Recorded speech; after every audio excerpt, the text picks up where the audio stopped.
সাংবাদিক বন্ধুসকল, মই আজিৰ এই সংবাদমেল মাতাৰ একমাত্ৰ উদ্দেশ্য হ'ল মই BPF দলৰ পৰা পদত্যাগ কৰা অথবা অব্যাহতি লোৱা। একচুৱেলি মোৰ নাম বাহাৰুল ইছলাম, মোৰ ঘৰ ইয়াতে দোৰামাৰী, কালচাৰ দোৰামাৰী। মই দীৰ্ঘদিন পৰা জন্ম লগ্নৰ পৰা BPF দলৰ কৰ্মী হিচাপে আছিলোঁ। পৰৱৰ্তী সময়ত মোক BPF দলৰ কেন্দ্ৰীয় কমিটিৰ CWC কেন্দ্ৰীয় কমিটিৰ সদস্য তথা CWCৰ মেম্বাৰ হিচাপে মোক মনোনীত কৰা হৈছিল। কিন্তু মই যিহেতু ৰেলৱেত ঠিকাদাৰী কৰোঁ, এই ঠিকাদাৰীৰ লগতে ৰাজনীতি কৰাটো মোৰ পক্ষে খুব জটিল হৈছে, যাৰ কাৰণে মই ৰাজনীতি কৰিব বিচৰা নাই। সেইকাৰণে আজি আপোনালোকৰ যোগেদি মই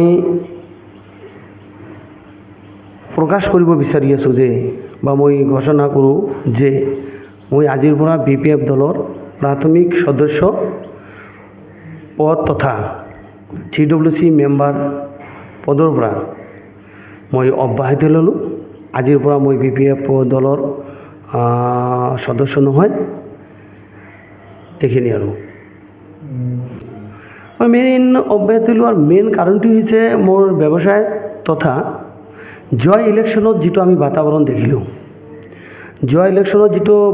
দেখিলোঁ, এই বাতাবৰণ দেখি আমি হতাশ হৈছোঁ যে আমি এই পৰিস্থিতিত এনেকুৱা বাতাবৰণত আমি ৰাজনীতি কেনেকৈ কৰিব পাৰোঁ। যাৰ কাৰণে এই ৰাজনৈতিক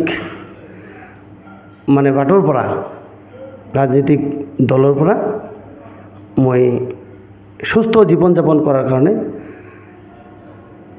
মই পদত্যাগ কৰিব বিচাৰিছোঁ বা পদত্যাগ কৰিলোঁ। কিবা বেলেগ দলত যাবৰ সম্ভাৱনা এতিয়ালৈকে ভবা নাই। হয়তো আগন্তুক দিনত বিজনেছ চম্ভালাৰ লগে লগে যদি কৰিব পাৰোঁ তেতিয়াহ'লে চিন্তা কৰিম। এইখিনি আৰু